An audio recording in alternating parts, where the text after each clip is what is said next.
Persona 4 Arena Ultimax.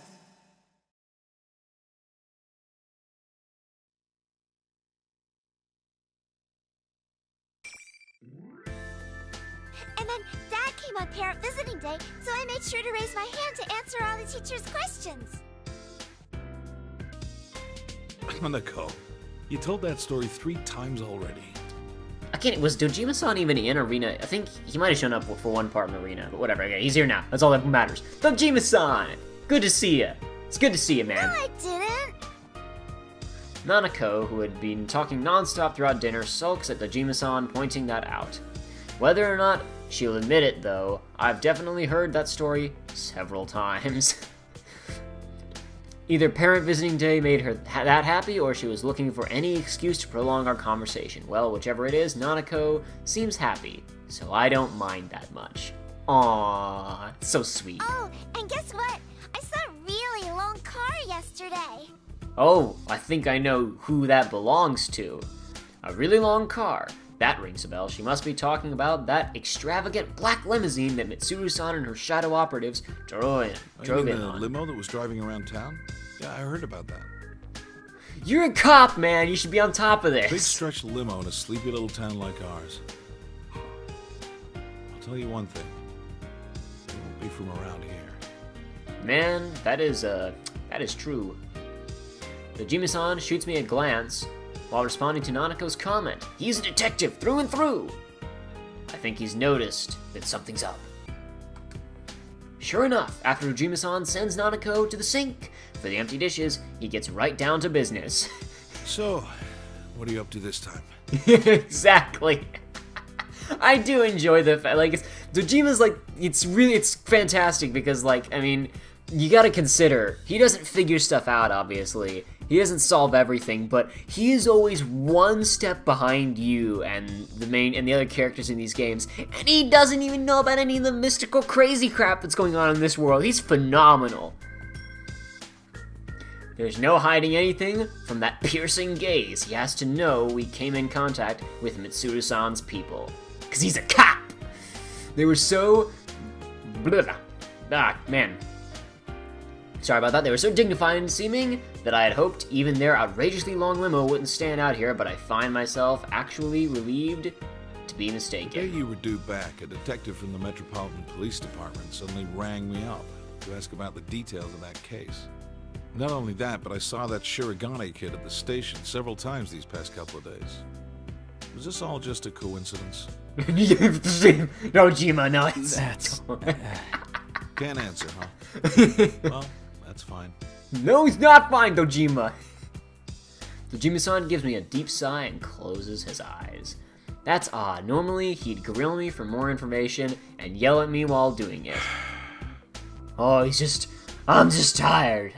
Did Nanako get Daddy another beer? Look, I trust you, but this is different. Don't stick your head into the lion's den. You do understand that I'm a detective and pretty much your guardian while you're here, right? Absolutely. His strict yet honest gaze asks me to promise him that much in return for not probing me further. I say yes, but in my mind, I'm apologizing at the same time. We're heading into dangerous waters, but it's the same as the situation when I lived here. We have to be the ones to do this. As long as you understand that. Then do whatever you want. Thanks, Dojima. You're cool. You're a cool guy. I can't help but smile at seeing Dojima-san look away and sigh. I'm sure he has a million questions about everything I'm doing, but he's not asking them. It's because he trusts me. Hey, you're picking on Big Bro again, Dad. No fighting! Oh, no, not at all. We were just talking. Really, Big Bro? Yeah, there's nothing to worry about. I'll always be on your side, okay? I appreciate that, Nanako. Hey, Nanako, you know what you should do when you're in high school? You should move to Tokyo and go to a high school in Shibuya and be in Persona 5. That would be cool. When I answer her with a smile, Nanako looks up at me with a worried expression, but her reply is earnest. Out of the corner of my eye, I can see Dojima-san looking uncomfortable, and I can't help but laugh again. Yeah, Dojima-san, remember that time when your daughter said she was more loyal to me than she was to you? That was funny. I enjoyed that. There's my Catherine poster on the wall, and my Jack Frost figurine, and some kind of Metal Gear. I don't know what that is. It's probably some Atlus thing I'm not familiar with. And I got lots of manga over there. Keep all my manga over there.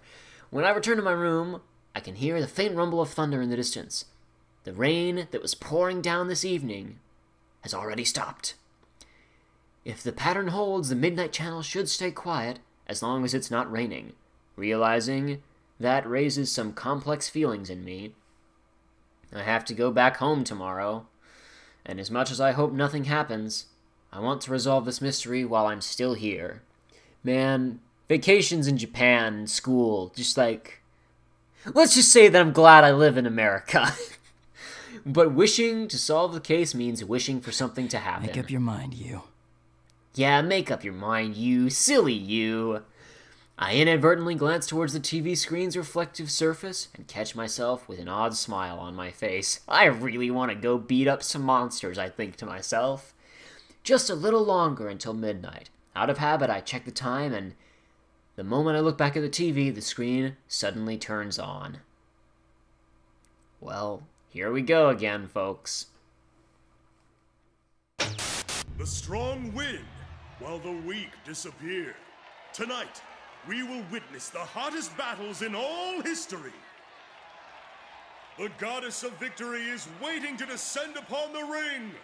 P1 fans, are you ready? Are you ready? Time to let loose an all-out war!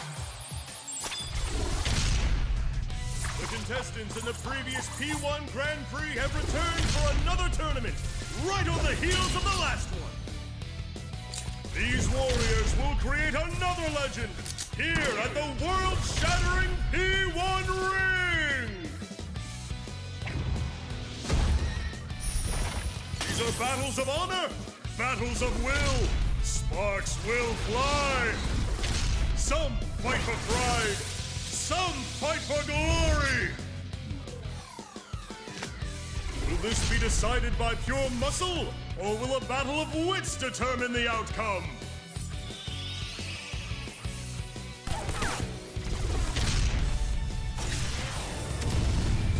Things are heating up!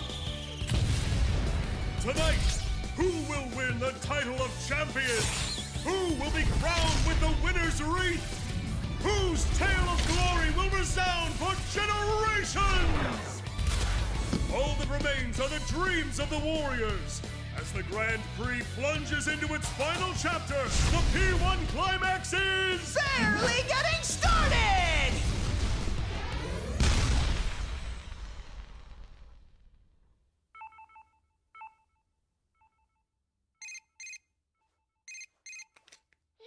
Did you see that?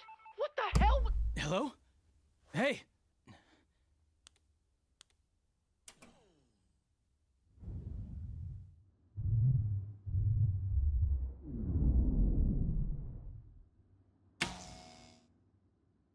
Huh? What's going on here? What in the world? The town! A red fog?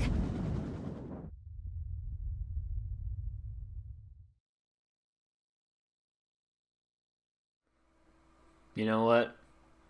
My biggest takeaway from that entire thing was that I just realized that was the first Teddy pun of the entire thing. We got through an entire conversation with Teddy earlier. I don't think he made a single bear pun. But on the other hand, whoa, that escalated fast. Yoo-hoo! All you P1 crazies out there, sorry about the long wait. It was a day, man. You can't... We just had this yesterday. The TV show's a familiar classroom. If I remember right, that's the announcement room at the school Labrys created inside the TV world during the P1 Grand Prix. That's not a classroom then, whatever, doesn't matter. Standing in the announcement room is General Teddy, actually, just his head, chortling away. The P1 climax! It's the end of the world! One-on-one deathmatch that's worthy of the name Climax! And best of all, if you you don't win the one-on-one tournament to the finish within the hour, the world will end! No punches pulled this time! 1 hour? That is a... I know for a fact that the campaign in this game is significantly longer than that, so this should be interesting. I'll make myself clear so that no one misunderstands. This will not be taking place within the TV world. Man, I hope no normal people are watching this, because they can have a lot of very specific questions to ask of the investigation team tomorrow. It will, in fact, take place in the reality which you occupy. Enjoy it while you can. Alrighty then, time to show off how that special stage is going. Well, alright. Good to know, good to know. We got some, apparently they've put a nuke in the Earth's core. Oh, what's this?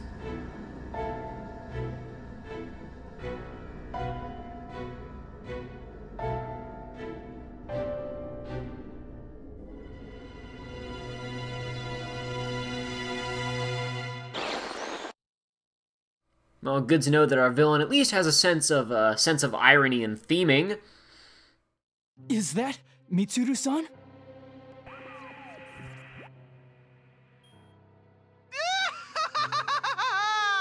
What will be the fate of our captured queen and her loyal minions? Yeah, what will happen to Aigis and all of her minions? Then again, if we don't have a champion, everyone's a goner anyway. So she'll be in good company. Best of luck to all of you. The display cuts off abruptly and the TV becomes a silent box. Realizing that a strange red light is filling the once dark room, I dash towards the window. The town outside is covered in an eerie red fog. What is that?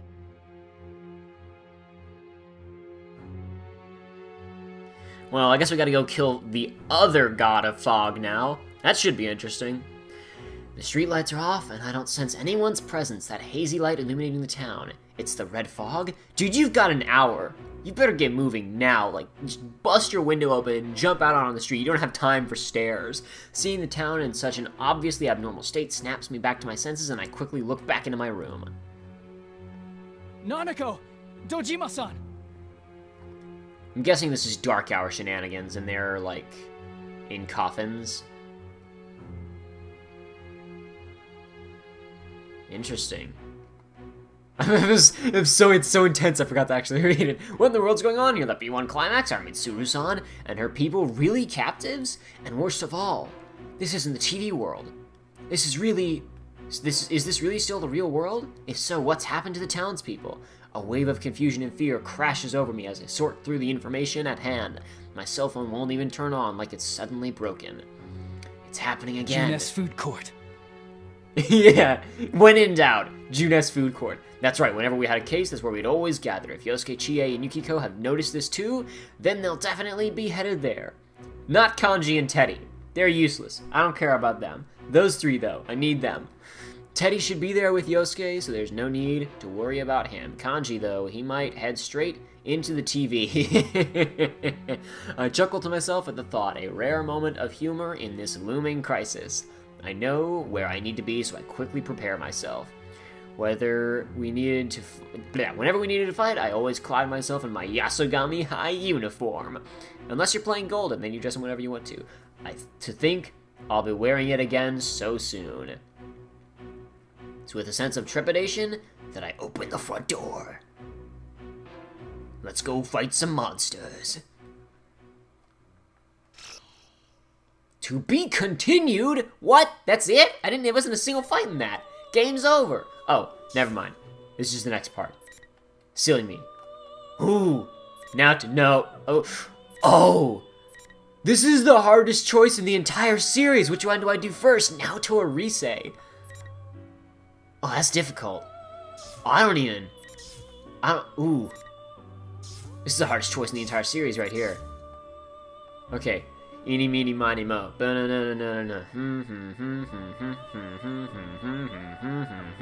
Okay, Rise first. Let's go.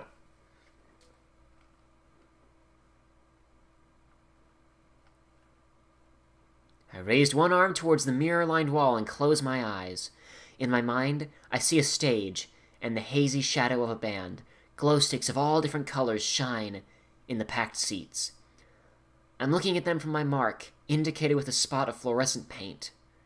The moment the countdown hits 0, a spotlight comes on. I reach forward, and the flooding light, and become one. I reach towards the flooding light and become one with the stage. Say hello. You gotta say goodbye to 1,000 lies, yeah. Shout, friends, just those words you really mean. And let your voice be heard all over the world.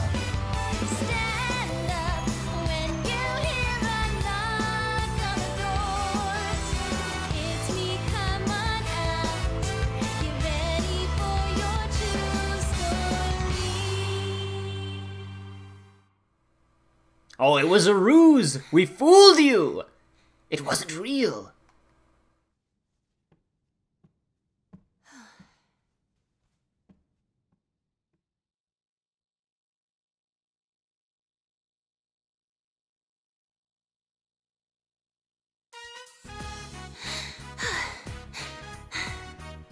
Man, this is a... that scene was kind of weird because I just watched Perfect Blue like a week ago, so now I'm like... I'm just imagining scenes from Perfect Blue, but Risei's in it. As I calm my breathing and look towards the clock to check how long the performance took me, I see its hand pointing to 2, which brings me back to reality in a hurry. I didn't take my bike today. I wonder if I can make the last train. Night, everyone. I'm off for today.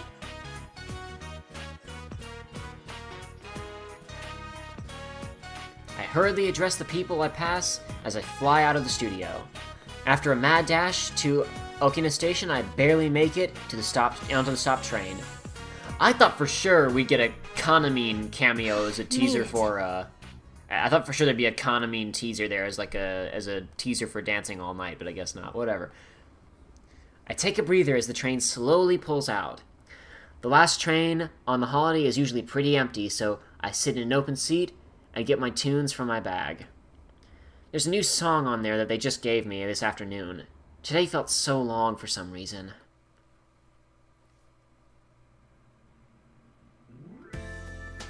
It's gotten a lot later than we expected. Are you still okay on time? Driving Man! New fighter in Persona 4 Ultimax 2! Driving Man! You didn't have to give me a lift, you know. I'd have been fine. But he has to. His name is literally Driving Man! That's not the issue. Come on, I'm your manager. Alright, whatever. The reason... Okay, I don't know how to pronounce this one because this was never spoken in the game. Inoue, I'm gonna say Inoue-san, seems so happy is because of the news we got earlier today. While our president called back from the office from the shoot today, we were greeted with a new song for me and a detailed plan for my comeback. Yeah, I guess this is pretty close after the end of the first game, so we're still kind of on the... Still working on that, I aren't had we? no idea that the boss was putting together such a detailed plan for your comeback. That's kind of what, it's kind of what the idol business is built around, dude. Oh, I'm grateful and all, but I just don't think I'm ready yet. That's not true. We've all seen how hard you've been working. You're much stronger than you were. I think the boss is making the right decision. Yeah, that's what they said in Perfect Blue, too. Don't watch Perfect. Well, no, like, that's a difficult decision. Like, I want to recommend Perfect Blue, because the editing is fantastic. But I don't want to recommend Perfect Blue, because it's rated R for a reason, kiddies. You're just flattering me, Inoue-san. Never intentionally. Inoue, I was right! Check it out. That's me, right here. The expert, always right. You sang that new song we gave you today after just a short lesson. You even memorized the dance steps in record time. Record. We have a specific record that we keep for idle memorization of dance steps. I got distracted by the steps and kept going off key. And I wasn't hitting the turns cleanly. Risei, it's Risei, girl. It's the first time you even saw it. Just Risei, it's gonna be okay. So let me take your hand. I've still got a Believe long in way to yourself. go. It's true. Even as far as discussion of my comeback goes, if Inoue-san hasn't come up with an excuse for why he couldn't get in contact with me until yesterday, the plans could have been sunk. Risei-chan, did something happen? Huh? I know that there's a part of your life you won't let me into, and that's okay. An idol doesn't need to tell her manager everything, but there's a difference between keeping things private and isolating yourself. Okay, well listen, this isn't actually happened to me, but I have this pitch idea for an awesome TV show, okay? So hear me out on this. It's about a bunch of teenagers in high school, and they go on wacky murder-solving adventures in an alternate dimension after diving through TVs, and they fight monsters with monsters that come from inside them. Oh, and also there's a talking bear for the kids and stuff, but he's actually kind of perverted and obsessed with scoring and things, and there's probably a couple of monsters with like huge cleavage and other, you know, stuff. So, I mean, it'd be for adults, probably, but that'd be really good.